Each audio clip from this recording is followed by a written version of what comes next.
முதல்ல வாழைக்காய் பார்த்துடலாம். ஏற்கனவே இந்த பூட்டையோடு ஒரு வாழைக்காய் போட்டேன்.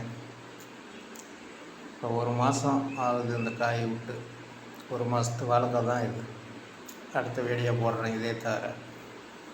இப்போ காளானை பார்க்கலாம்.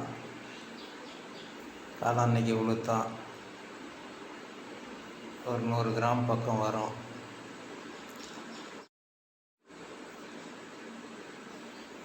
காளான் நல்லா இருக்குது.